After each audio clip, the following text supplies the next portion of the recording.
Alegro-me grandemente no Senhor, porque finalmente vocês renovaram o seu interesse por mim. De fato, vocês já se interessavam, mas não tinham oportunidade para demonstrá-lo. Não estou dizendo isso porque esteja necessitado, pois aprendi a adaptar-me a toda e qualquer circunstância. Sei o que é passar necessidade e sei o que é ter fartura.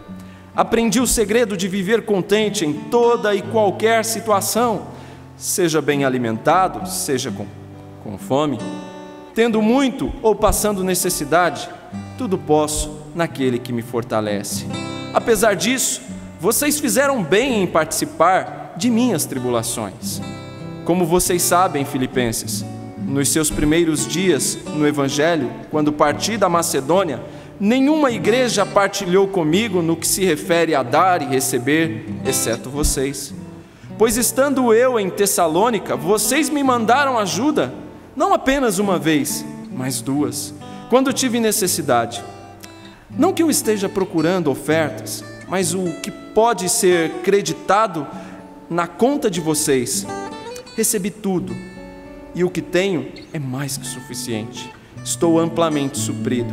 Agora que recebi de Epafrodito os donativos que vocês enviaram, são uma oferta de aroma suave, um sacrifício aceitável e agradável a Deus.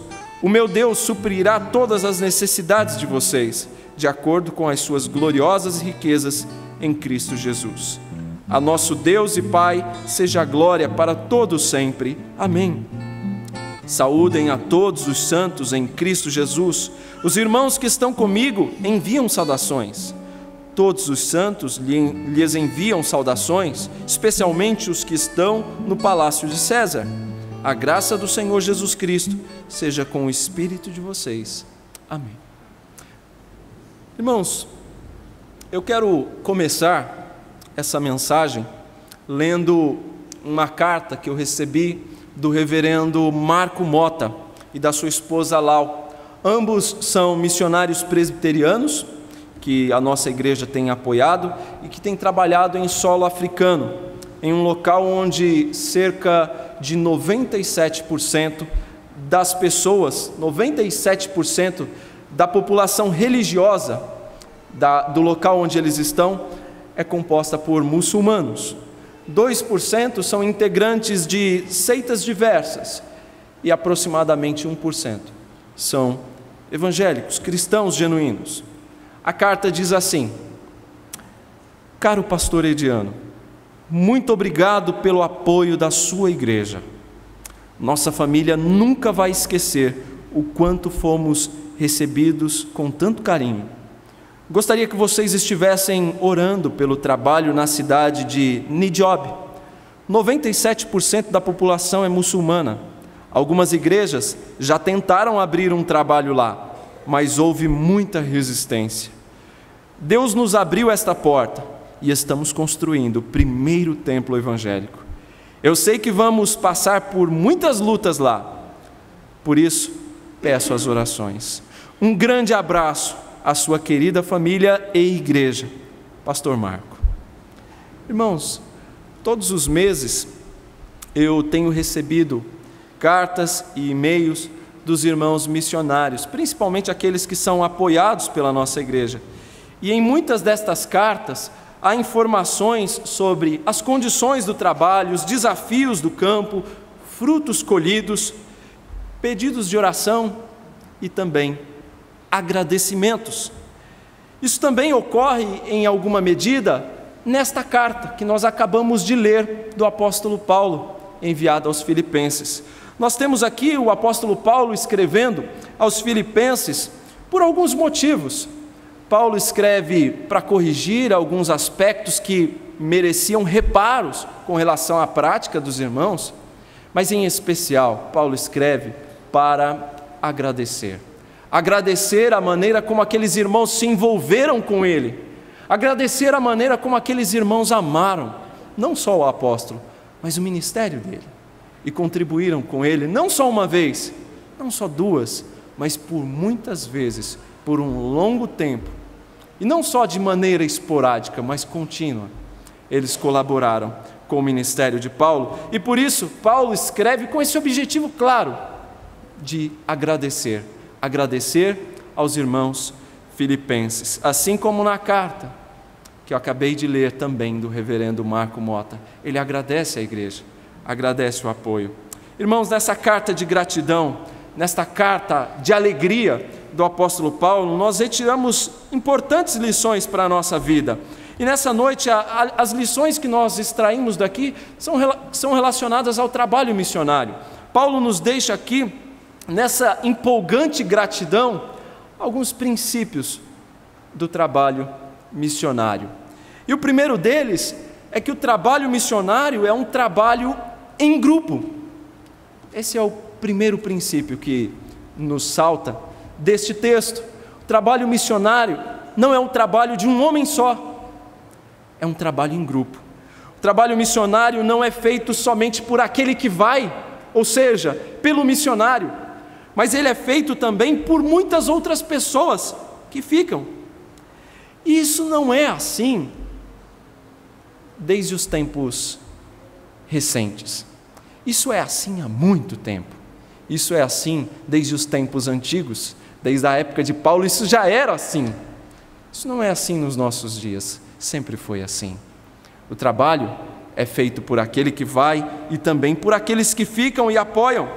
Veja, por exemplo, o trabalho feito pelo apóstolo Paulo, o trabalho feito por homens como Timóteo, como Tíquico, como o próprio Epafrodito, que nós acabamos de ler aqui.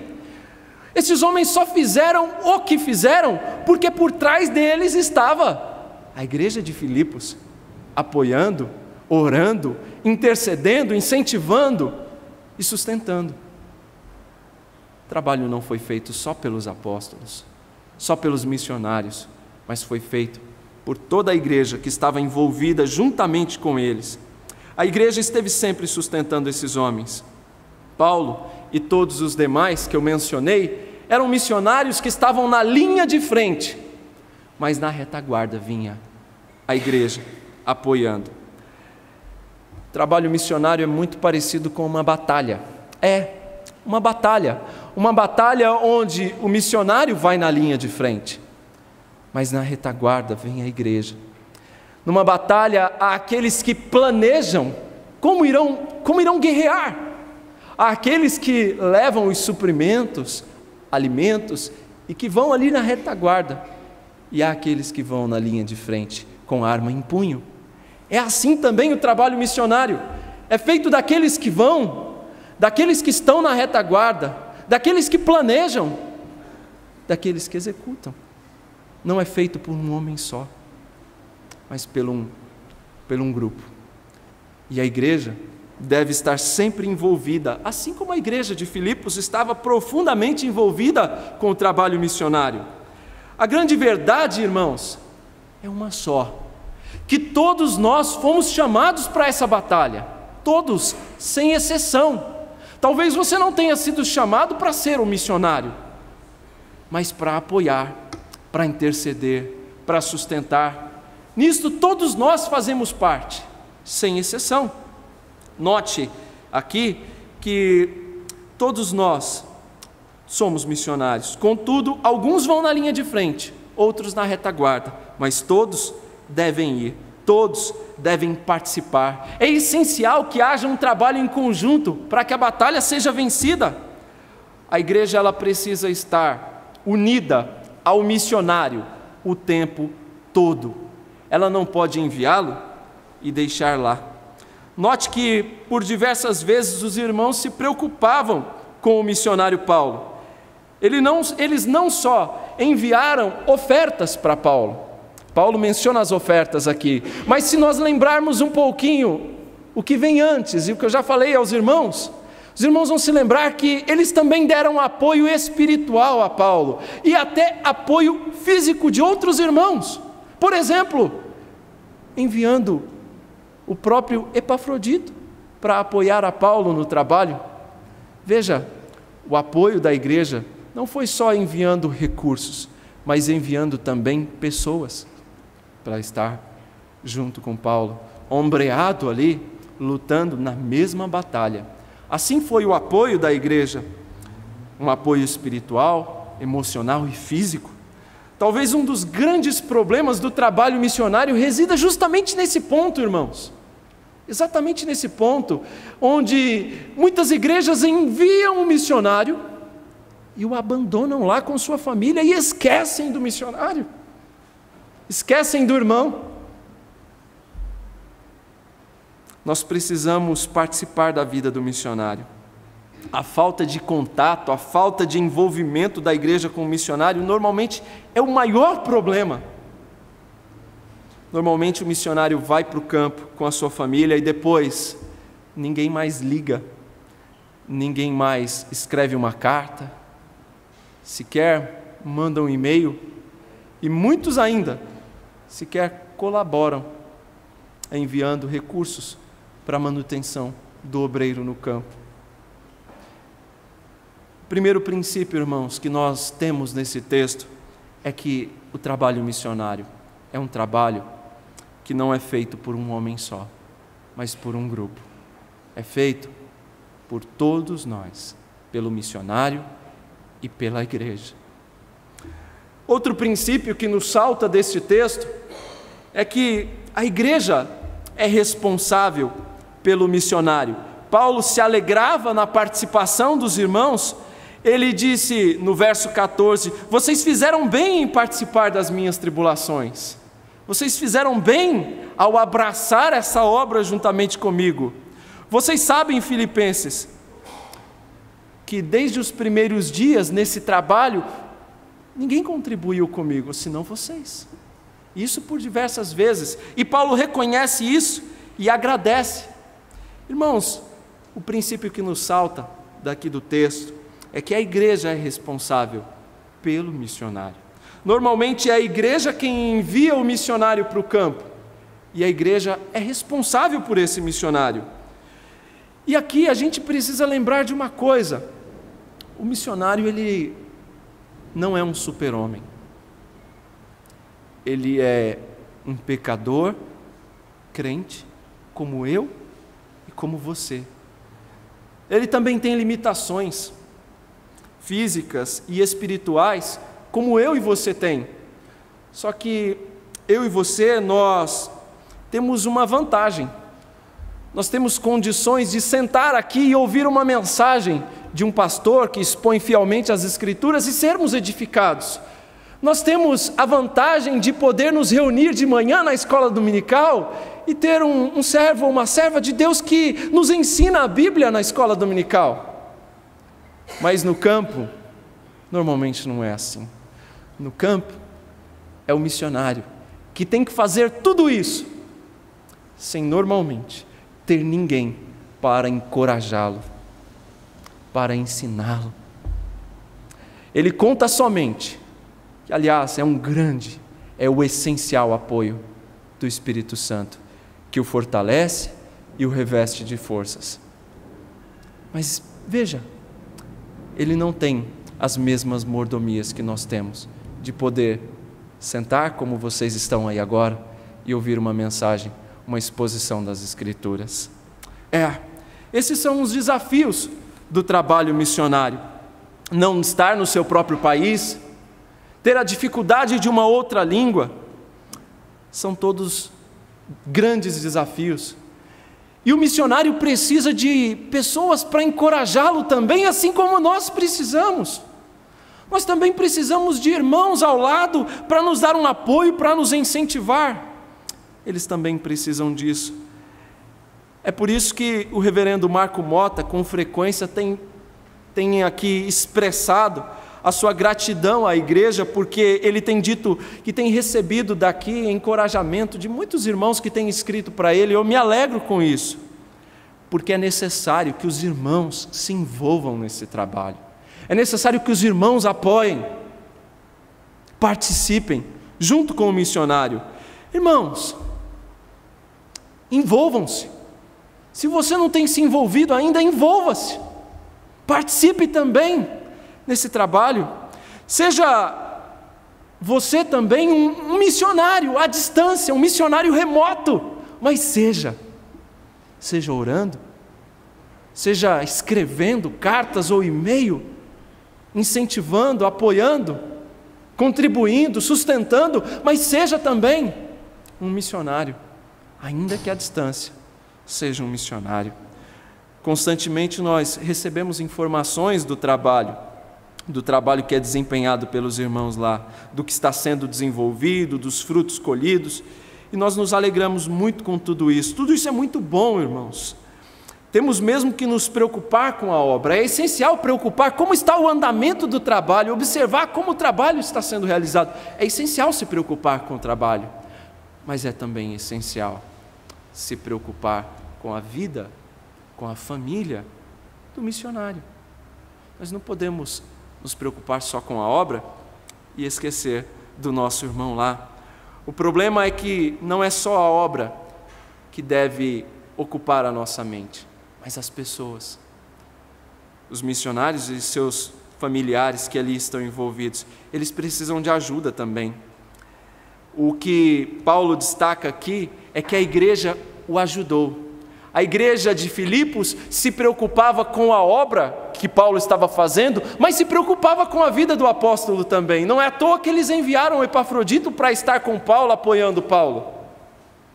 É necessário, irmãos, se preocupar com os dois, a obra e o missionário. Eles por diversas vezes quiseram enviar recursos para Paulo, mas não tiveram condições de fazê-lo. É o que Paulo fala logo no início da carta. Ele diz: olha, alegro-me grandemente no Senhor, porque finalmente vocês renovaram o seu interesse por mim. De fato vocês já se interessavam, mas não tinham oportunidade de fazê-lo, de demonstrar esse interesse. Eles sempre tiveram interesse, mas nem sempre tiveram condições. A realidade de hoje parece outra. Parece que nós temos mais condições e menos interesse. Pense um pouquinho aí na sua vida. Você tem condições? Agora, segunda pergunta. Você tem também interesse? Os filipenses tinham todo o interesse, mas nem sempre tinham as condições de ajudar. E é importante frisar, irmãos, que o apoio missionário ele não é algo que deve ser feito uma vez só, mas é algo que precisa de ser sistemático, frequente e suficiente, porque as despesas do missionário são constantes. São constantes, não são esporádicas. Assim como nós também. Nenhum de nós come só de vez em quando, né?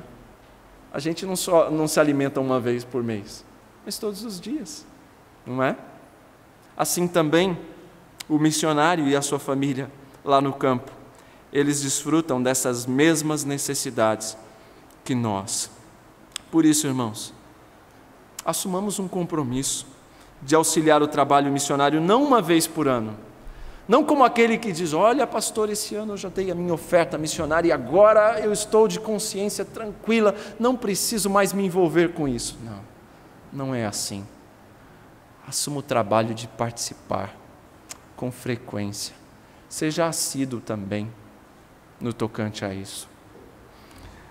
Se você, por acaso, tem se sentido chamado por Deus para esse ministério, para ser não um sustentador do trabalho, mas para ser junto com o missionário, para estar lá com ele, se você tem sentido no seu coração esse desejo, Deus tem te incomodado para isso, para estar lá, procure conselho da nossa igreja, fale conosco se essa é a sua vocação, para que Deus confirme isso no coração da igreja e assim possamos enviá-lo para se preparar, para ir ao campo, para ajudar os missionários, para trabalhar lá junto com o reverendo Marco Mota, ou com o reverendo Norval, na tradução da Bíblia.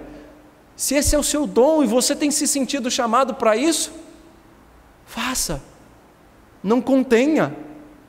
Mas se esse não é o seu dom, certamente você foi chamado para participar na retaguarda, apoiando, orando, intercedendo e sustentando aquele que vai. Um outro princípio que nos salta do texto é que o missionário também tem responsabilidades para com a igreja. Ele fala aqui: eu não procuro, não que eu esteja procurando ofertas, mas o que pode ser creditado na conta de vocês. Eu recebi tudo, e o que tenho é mais que suficiente. Eu estou amplamente suprido. Agora recebi de Epafrodito os donativos que vocês enviaram. São uma oferta de aroma suave, um sacrifício aceitável, agradável a Deus. O meu Deus suprirá todas as necessidades de vocês, de acordo com as suas gloriosas riquezas em Cristo Jesus. E no início do verso 10, eu me alegro da forma como vocês estão participando do meu ministério e agradeço a Deus por isso. Paulo aqui quer demonstrar gratidão aos irmãos. Paulo enriquecia os irmãos filipenses espiritualmente e, em contrapartida, os irmãos abençoavam Paulo fisicamente, sustentando em seu trabalho como ministro do evangelho aos gentios. Era uma via de mão dupla. Na outra tradução, talvez a que alguns de vocês tenham em mãos, está escrito assim: nenhum outro participou comigo no tocante a dar e receber. Irmãos, é uma via de mão dupla, onde Paulo abençoava aqueles irmãos espiritualmente e aqueles irmãos apoiavam a Paulo fisicamente. Enquanto Paulo abençoava amando aqueles irmãos, ele recebia em troca também amor daqueles irmãos da igreja de Filipos. A igreja ministrava a Paulo carinho e Paulo ministrava aos irmãos gratidão. Era assim. Paulo encarava o seu trabalho e a sua vida como um culto a Deus, como uma oferta, um sacrifício agradável e contínuo que era prestado ao Pai. Era assim que ele encarava tudo aquilo que fazia. Da mesma forma, ele também enxergava o ato daqueles irmãos ofertarem, participarem no seu ministério com recursos como um sacrifício agradável, aprazível a Deus. Era assim que o apóstolo enxergava. Os irmãos da igreja de Filipos eram irmãos de coração bondoso, eram irmãos que tinham um coração grande, um coração sem dúvida maior do que o bolso. Eles por muitas vezes deram além das suas condições, além das suas possibilidades. Veja, em 2 aos Coríntios, o texto que nós lemos fala um pouquinho desta igreja. E se voltarmos um pouquinho mais, no capítulo 8, no verso 3, Paulo fala assim: pois dou testemunho de que eles aqui são os irmãos de Filipos, certo? Pois dou testemunho de que eles deram tudo quanto podiam, e até além do que podiam.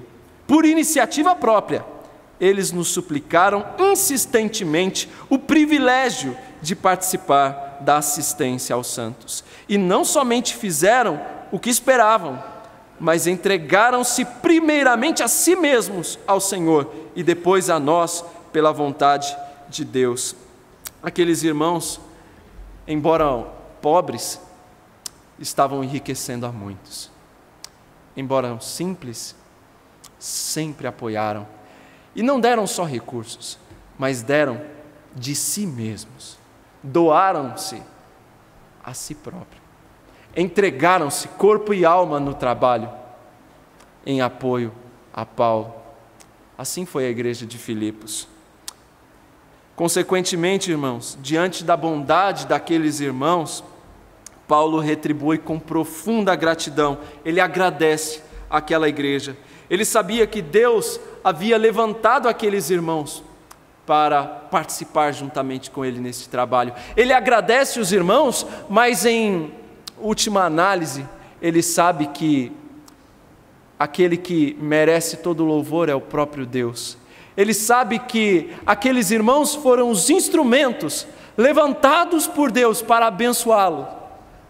Foram as pessoas a quem Deus usou para sustentar o trabalho. Em última análise, Paulo está adorando e bendizendo o doador de todas as coisas, que é o próprio Deus, que usa pessoas nesse ministério. A grande alegria de Paulo era que, ao ofertarem, aqueles irmãos quem seriam os mais abençoados, os mais enriquecidos seriam eles próprios, porque aquele gesto daqueles irmãos da igreja de Filipos representava a graça de Deus derramada sobre a vida deles. A palavra de Deus é quem nos ensina isso em Atos 20, 35, porque mais bem-aventurado é dar que receber. Frequentemente, irmãos, nós temos Paulo orando por esses irmãos, como forma de gratidão, de retribuição. Paulo sempre orava pelos irmãos. Se virarmos uma página e olharmos o começo da carta, nós vamos perceber que Paulo começa exatamente orando, intercedendo por essa igreja. Se observarmos aqui o verso 3 em diante, Paulo agradece àqueles irmãos, Paulo ora sempre pelos irmãos. Verso 4, veja, essa é a forma como o apóstolo mostra a sua responsabilidade para com a igreja. O missionário também tem a responsabilidade, não só de levar a mensagem, mas também de orar pela igreja. E ele orava pela igreja de Filipos, pela igreja que tanto o apoiava. Frequentemente nós temos recebido informações e cartas dos irmãos missionários, e nós temos procurado retransmitir aos irmãos, seja através do e-mail do grupo, seja através do quadro de avisos do cantinho de missões, seja através da reunião de orações, das reuniões de oração. Enfim, nós temos sempre transmitido essas informações aos irmãos, e com isso nós temos tentado demonstrar que os missionários têm feito, têm cumprido com as responsabilidades deles, têm orado pela igreja, têm prestado informações a respeito do trabalho, têm trazido para nós os motivos de oração, trazido para nós os desafios do campo, as informações do trabalho, em que estágio está. Eles sempre têm passado informações e fotos para nós, cartas. Quando vêm ao Brasil, sempre procuram vir à igreja, trazer uma mensagem, falar um pouco pessoalmente dos desafios e das bênçãos, dos frutos colhidos no campo. Tudo isso eles têm feito, são responsabilidade deles, e eles têm feito o trabalho com diligência. Além, inclusive, de sempre demonstrar, irmãos, gratidão e contentamento em relação à maneira como os irmãos têm participado, como essa carta que eu li no início para os irmãos. E é interessante que a gratidão é algo que traz alegria para aquele que a manifesta e também para aquele que recebe. Traz alegria para ambos. Abençoar outro é algo que redunda em bênção para aquele que abençoa. É assim que a palavra de Deus nos ensina. O autor aos Hebreus escreve algo lindo, algo que a gente precisa de guardar. Hebreus capítulo 6, no verso 10, o autor aos Hebreus diz o seguinte: porque Deus não é injusto para ficar esquecido do vosso trabalho e do amor que evidenciaste para com os santos, para com o seu nome, pois servistes e ainda servis aos santos. Deus não é injusto. Deus há de retribuir o seu trabalho. Quando plantamos no reino de Deus, irmãos, nós colhemos certamente grandes bênçãos vindas do próprio Deus.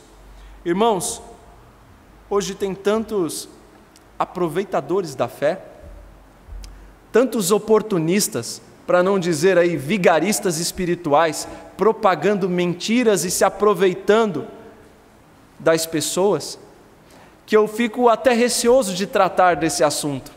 Mas há uma grande vantagem de expor a Bíblia, versículo por versículo, da pregação expositiva. Há uma grande vantagem porque o pregador não tem como fugir do texto. E é por isso que, apesar do meu receio, eu tenho que falar sobre esse assunto. Porque é o que diz o texto, é o que diz essa porção das Escrituras. Esse é o ponto. E apesar de todo o receio, eu tenho que compartilhar com a igreja isso. A igreja precisa ser exortada também a respeito deste assunto. Em último lugar, irmãos, o último princípio a respeito do trabalho missionário que é importante aprendermos é que somente Deus salva e somente Deus deve ser glorificado.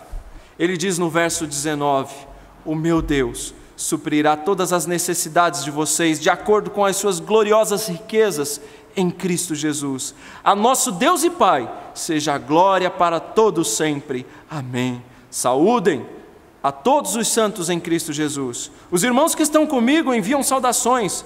Todos os santos lhes enviam saudações, especialmente os que estão no palácio de César. A graça do Senhor Jesus Cristo seja com o espírito de vocês. Amém. No início da carta, Paulo disse que Deus é quem efetua em nós tanto o querer quanto o realizar, segundo a sua boa vontade, de acordo com a sua boa vontade. É Ele quem efetua em nós tanto o querer quanto o realizar. Agora, Paulo está destacando aqui que Deus suprirá todas as necessidades do seu povo, daqueles que fazem a sua obra, daqueles que obedecem à sua voz. Ele diz: Deus suprirá todas as suas necessidades, e Ele fará isso de acordo com as gloriosas riquezas de Cristo Jesus, o nosso Senhor. Ele não fará isso de acordo com uma pequena porção, mas Ele fará isso de acordo com a grande porção das riquezas que há em Cristo Jesus, o nosso Senhor.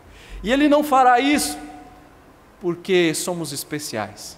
Ele não fará isso porque você é bonito ou bonita. Ele fará isso para a glória do seu próprio nome. Ele fará isso para a honra e glória dele próprio.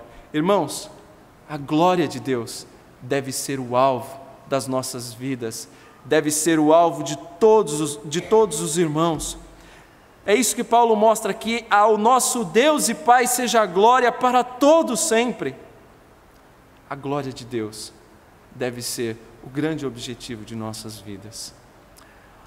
Ainda há uma última lição para nós aqui no final desse texto. No final nós vemos a saudação. Eu disse até hoje pela manhã aos irmãos na classe, na escola dominical, que essa é uma porção do texto que normalmente as pessoas leem tão rapidinho que nem percebem o que está escrito ali, que é a saudação, é a parte final da carta. E aqui na saudação há uma frase bem interessante.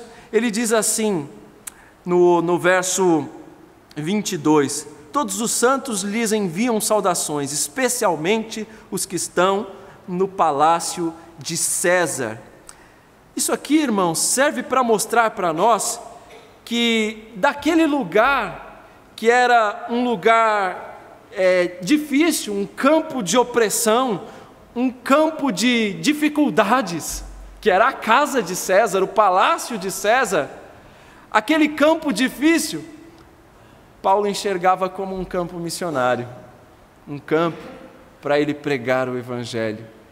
E é interessante como Paulo se alegra no fato dele até mesmo estar preso ali, porque as suas algemas contribuíram para a pregação do Evangelho.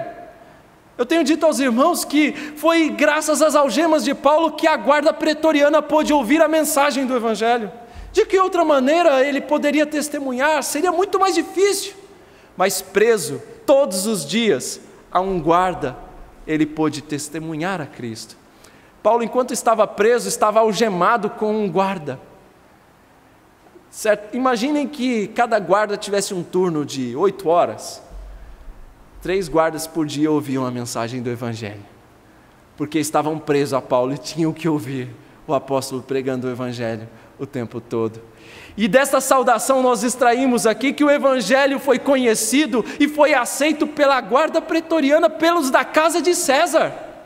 Receberam o Evangelho graças às algemas de Paulo. De um campo difícil, de um campo de opressão, Paulo transforma num campo missionário. Isso traz uma aplicação muito interessante para nós, irmãos, uma aplicação muito séria para cada um de nós. Não existe pessoas a quem Deus não possa salvar. Não existe pessoa que seja difícil demais para Deus. Não existe pessoa com o coração endurecido demais que o Senhor não possa quebrantar. Não existe. Para Deus não existe pessoa irrecuperável. Isso traz para a gente uma aplicação um tanto quanto incômoda, deve nos incomodar mesmo. como nós temos aproveitado as oportunidades que Deus nos tem dado. Como você tem aproveitado as oportunidades que Deus te tem dado de testemunhar o Evangelho. E essas oportunidades você pode perguntar, quais são? É simples. O lugar onde você estuda, por exemplo. O lugar onde você trabalha. O lugar onde você mora. Onde Deus te tem colocado, no seu contexto, ali é o seu campo missionário. Ali é o seu lugar de testemunhar a Cristo. Como é que você tem aproveitado essas oportunidades? Pense nisso. Veja o exemplo do apóstolo Paulo aqui. Ele não esperou ser posto em liberdade para depois testemunhar, mas mesmo preso, ele testemunhou de Cristo. Falou do Evangelho de Cristo.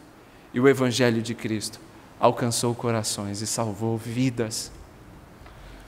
Irmãos, nosso dever é anunciar o Evangelho de Cristo. É anunciar a boa nova do Evangelho. Hoje em dia nós temos visto muitos homens escrevendo livros e ficando até famosos com estes livros que falam sobre modelos de ministério, modelos de sucesso para o crescimento da igreja. No entanto, as Escrituras não nos deixam muitos modelos. O que as Escrituras nos deixam são algumas orientações com relação à prática de cada crente. E o que as Escrituras sempre afirmam é que com relação ao sucesso, ao resultado, esse não está nas mãos do homem, mas está nas mãos de Deus. Ele é aquele que salva. Somente Deus salva. Por melhor que seja o pregador, por mais eloquente, por melhor que seja a sua comunicação, a sua mensagem, ele não salva ninguém. Se não for o Espírito Santo trabalhando no coração do homem, convencendo o pecador do seu mau caminho e o trazendo para Cristo, aplicando a palavra no coração dele, ele não será salvo. Só o Senhor salva. Somente Deus é quem salva o pecador e mais ninguém. E é por isso que somente a Ele deve ser dado toda a glória, e não ao homem. E não ao homem. Nós vemos isso no decorrer da história, nas Escrituras nós vemos isso. Quando olhamos para Atos dos Apóstolos, capítulo 2, por exemplo, o nascimento da igreja primitiva e o desenvolvimento da igreja, nós percebemos ali em Atos 2, do 42 ao 47, como viviam os novos convertidos, e à medida que eles perseveravam na doutrina, à medida que perseveravam na comunhão, no partir do pão, perseveravam na oração, perseveravam no templo, Deus se agradava daquilo, e até os povos à volta se alegravam com o testemunho deles. Eles faziam isso cheios de alegria e contavam com a simpatia dos povos que estavam à volta, dos vizinhos. E enquanto isso, quando Deus via esse comportamento, essa postura da sua igreja, dia a dia, acrescentava-lhes o Senhor os que iam sendo salvos. É assim que a igreja cresce. É assim, Deus é quem salva e acrescenta dia a dia os que vão sendo salvos, para a glória dele mesmo. Portanto, irmãos, lembre-se, acrescentar dia a dia os que vão sendo salvos é com Deus, mas anunciar, testemunhar o Evangelho, responsabilidade nossa, de cada um de nós. Lembram que no início eu falei do pastor Marco Mota? Li para os irmãos o e-mail que ele me enviou. Recentemente ele enviou um outro e-mail, posterior àquele que eu li aos irmãos, e ele contou que Deus ouviu a oração da igreja, Deus ouviu a oração do seu povo e abençoou a construção, de modo que eles puderam passar já o Natal, o último Natal, no templo novo, no templo recém-construído. E ele enviou fotos que alguns puderam ver certamente, que eu passei aos irmãos, dando ali notícias cheias de alegria, contando ali que o Senhor acrescentou dezenas de irmãos que se converteram ao Evangelho de Cristo e se ajuntaram à igreja.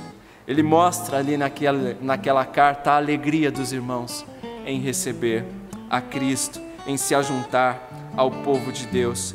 Tudo isso, irmãos, quem fez foi Deus, e Ele fez para a glória do seu próprio nome. A glória de Deus, ela deve ser o motor que move a engrenagem da igreja. Que ao fazer qualquer coisa, você pense: Deus está sendo glorificado com isto? Deus está sendo glorificado naquilo que estou fazendo? Pense nisso, que a glória de Deus seja a grande motivação da sua vida. Que Deus seja glorificado em nossas vidas e em nossas atitudes.